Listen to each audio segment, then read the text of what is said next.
जय माई की जय माँ कामाख्या। तंत्र की अधिष्ठात्री देवी माता बगलामुखी 8 गलतियां जो कभी अक्षमा नहीं करती। बगलामुखी साधना के 8 गंभीर दोष। नमस्कार दोस्तों, स्वागत है आपका माँ बगलामुखी भक्त कुरुक्षेत्र यूट्यूब चैनल में। माँ बगलामुखी जो शत्रु के वचन, मन और कर्म को बांध देती है, लेकिन क्या आप जानते हैं कि ऐसी 8 भयानक गलतियां हैं जिन्हें मां पीतांबरा कभी अक्षमा नहीं करती। और जो साधक इन 8 गलतियों को अपने जीवन में करता है उसका जीवन स्वयं उलझ जाता है। साधक जनों, मैं आचार्य प्रदीप भारद्वाज, मां बगलामुखी का एक छोटा सा सेवक। आज हम बात करेंगे 8 गंभीर भूलों की जो किसी भी बगलामुखी उपासक को अपने जीवन काल में, अपने साधना काल में नहीं करनी चाहिए। ये वे 8 गंभीर दोष हैं जिनका उल्लेख मां बगलामुखी रहस्य तंत्र और रुद्रयमल तंत्र जैसे गूढ़ ग्रंथों में मिलता है। रुद्रयमल तंत्र तंत्र के विशेष ग्रंथों में से एक है, तो ध्यान से सुनिए, क्योंकि ये बातें सिर्फ साधना नहीं, आपके जीवन की दशा और दिशा दोनों ही परिवर्तित कर सकती हैं। कभी कभी साधना असफल नहीं होती, साधक अपने जीवन में कुछ गलतियां कर बैठता है और वही गलती उसकी सारे तपस्या, सारा जप तप नष्ट कर देती है।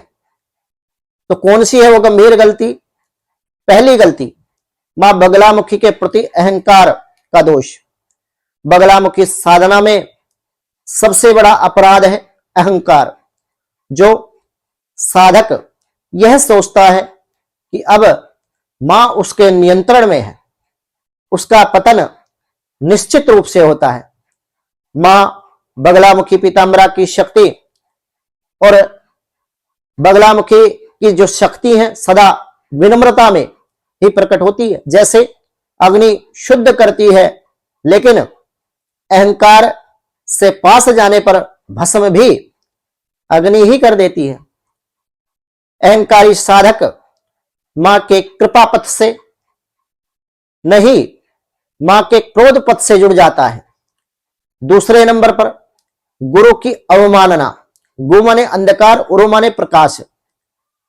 अंधकार से प्रकाश की ओर प्रेरित करने वाला, मार्गदर्शन कराने वाला गुरु होता है। बगलामुखी साधना गुरु की दीक्षा से ही प्रारंभ होती है। जो साधक अपने गुरु का अपमान करता है या आदेशों का उल्लंघन करता है अपने जीवन काल में, अपने साधना काल में, मां बगलामुखी उसे कभी अक्षमा नहीं करती। गुरु ही मां बगलामुखी तक पहुंचने का पुल है। गुरु ही हमें ब्रह्म की प्राप्ति कराने का एक मात्र साधन है। जो उस पुल को तोड़ देता है वह साधना के सागर में निरंतर भटकता रहता है। गुरु को छोड़कर मां तक पहुंचना वैसा है जैसे दीपक बुझाकर सूर्य को ढूंढना या दीपक बुझाकर प्रकाश को ढूंढने के समान होता है। तीसरी गलती, साधना में असत्य प्रयोग। मां बगलामुखी सत्य की देवी है। माता को न्याय अत्यधिक प्रिय है। जो साधक झूठी भक्ति, दिखावा, कपट, छल या फिर स्वयं के स्वार्थ को सिद्ध करने के लिए उसकी साधना उल्टा असर देती है, ऐसे व्यक्ति की वाणी में रुकावट आ जाती है। जबकि बगलामुखी साधना से वाक सिद्धि होती है, आत्मबल कम हो जाता है, जीवन में भ्रम फैलता है। मां बगलामुखी सत्य की मूर्ति है। इन्हें न्याय प्रिय देवी के रूप में पूजा जाता है।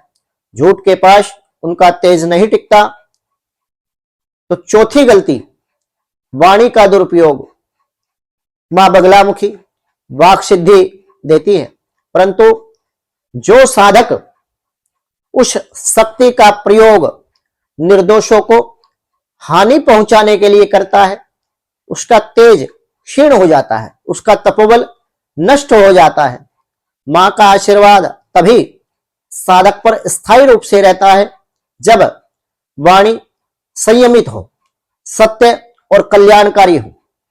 तभी माता बगलामुखी की कृपा साधक पर निरंतर बनी रहती है और उसकी ऊर्जा निरंतर बढ़ती भी रहती है। पांचवी गलती, साधना में अशुद्धता। मां को पीत वस्त्र, पीत पुष्प, शुद्ध आचरण प्रिय है और शरीर, मन और स्थान की शुद्धता बिना साधना केवल कर्म फल बांधती है, सिद्धि नहीं देती।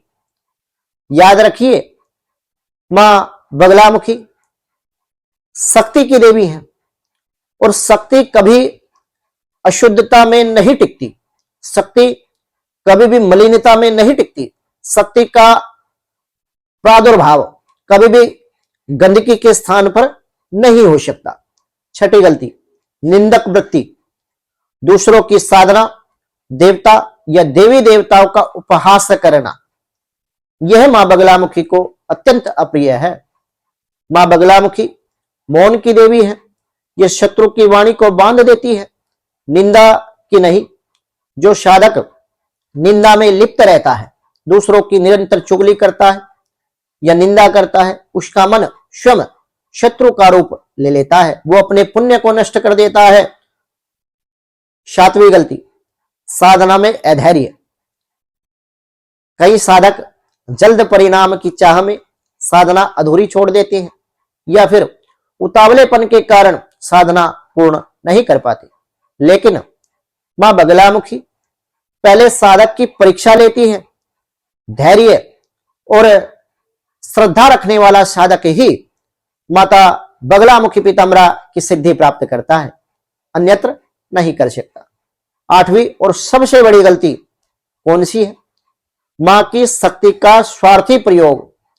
जो साधक मां बगलामुखी की कृपा का उपयोग वशीकरण, लोभ या किसी के अहित करने के लिए यदि करता है तो उसकी सारी साधना व्यर्थ हो जाती है। ऐसा व्यक्ति मां की कृपा पूर्ण रूप से खो देता है और उसके जीवन में अंधकार फैल जाता है। मां बगलामुखी शत्रु को बांध सकती है पर अहंकारी साधक को नहीं बचा सकती। तो ये बड़े ही गंभीर दोष हैं साधना के। सच्चा साधक वही होता है जो मां को केवल शक्ति नहीं, ममता के रूप में पूजता है। मां को देवी के रूप में नहीं बल्कि मातृभाव से उनकी कृपा प्राप्ति चाहता है। जब साधक निष्कपट समर्पित होता है किसी देव को, सत्य मार्ग पर चलता है, सत्य रहता है, तब मां बगलामुखी स्वयं उसके चारों ओर एक ऐसा दिव्य और सुरक्षा का कवच बना देती है जिसको कोई भी दृश्य या अदृश्य नकारात्मक शक्ति भेद नहीं सकती। कोई भी नकारात्मक शक्ति को आपको हानि नहीं पहुंचा सकती। इसलिए यदि आप मां बगलामुखी की कृपा अपने जीवन में प्राप्त करना चाहते हैं, आप बगलामुखी साधक हैं, आपने कहीं से दीक्षा ली है, आप बगलामुखी सतनाम का पाठ करते हैं, आप बगलामुखी माता के लिए चालीसा करते हैं, तो ये 8 गलतियां सदा अपने जीवन से दूर रखें। प्रतिदिन श्रद्धा से जप करें यदि दीक्षा है आपके पास, और यदि दीक्षा नहीं है तो मंत्र जप श्री ओम श्री बगलामुखी नमः इस मंत्र का या फिर चालीसा सतनाम का पाठ करें। यही मंत्र मां की कृपा और रक्षा दोनों का आधार है। और बहुत सारे लोग अपने जीवन काल में ऐसी गलती करते हैं कि उनके पास मंत्र दीक्षा नहीं है, वो माता बगलामुखी का बीज मंत्र जपने लग जाते हैं स्वयं से, या फिर मां बगलामुखी का मूल मंत्र का जप कर लेते हैं। तो ऐसा आपके लिए हानिकारक सिद्ध हो सकता है। माता बगलामुखी तंत्र की अधिष्ठात्री देवी है और ऐसी शक्ति जिनके अंदर संपूर्ण ब्रह्मांड की शक्तियां समाहित हैं, उनकी ऊर्जा आप बिना गुरु के संभाल पाए ये कदापि संभव नहीं है। तो मेरी ये निजी राय है और ये जो मैं आपको बता रहा हूं कि माता बगलामुखी का मंत्र प्रयोग बिना गुरु दीक्षा के नहीं करना चाहिए, ये कोई मैं अपनी ओर से बना करके बात नहीं बता रहा आपको। ये बातें शास्त्रों में लिखी हुई हैं, शास्त्रों में इनके विषय में पूर्ण रूप से कहा गया है, स्पष्ट रूप से। यदि कोई सही साधक होगा तो वो आपको कभी भी माता बगलामुखी का मंत्र जपने के लिए बिना गुरु दीक्षा के आपको कभी नहीं बोलेगा कि आप बिना गुरु दीक्षा के बगलामुखी मंत्र जप लीजिए, आपका ये अच्छा हो जाएगा, वो अच्छा हो जाएगा।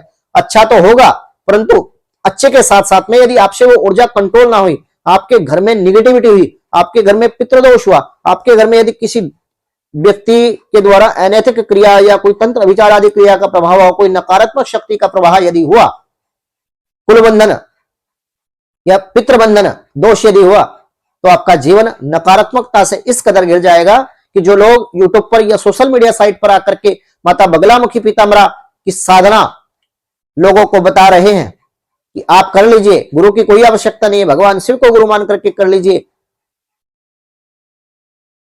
तो ये कदापि उचित नहीं है। केवल आप शतनाम का पाठ करें, चालीसा का पाठ करें और बगलामुखी माता में श्रद्धा रख करके यदि आप इस कार्य को कर लेते हैं तो निश्चित रूप से मैं आपको बता देना चाहता हूं, निश्चित रूप से आपको लाभ मिलेगा और आपके कार्य की माता श्री सिद्धि भी कराएगी। कहीं ना कहीं आपके कर्मों में यदि अनैतिकता है, आपका कर्म बंधन जो पूर्व जन्म के कोई अनैतिक का कर्म है उनके द्वारा आपका जो कार्य है वो रुका हुआ है, तो फिर तो देखो जब तक वो दोष नहीं कट जाएंगे, जब तक वो अनैतिक क्रियाओं का उपभोग आप नहीं कर लेते, तो कहीं भी आपका भला नहीं हो सकता। तो यदि मेरे इष्ट बंधु या माता बगलामुखी में आस्था रखने वाले लोग जो विदेश में हैं, अब्रॉड में हैं या फिर इंडिया में कहीं दूर हैं और वो माता बगलामुखी पीताम्बरा की कृपा अपने जीवन में प्राप्त करना चाहते हैं, बगलामुखी कवच हमारे संस्थान के द्वारा दिया जाता है, अभिमंत्रित होता है, तो व्हाट्सएप पर हमसे संपर्क कर सकते हैं। व्हाट्सएप नंबर 9416668133, इस नंबर पर संपर्क करके आप अपनी अपॉइंटमेंट बुक करके और हमसे बात कर सकते हैं।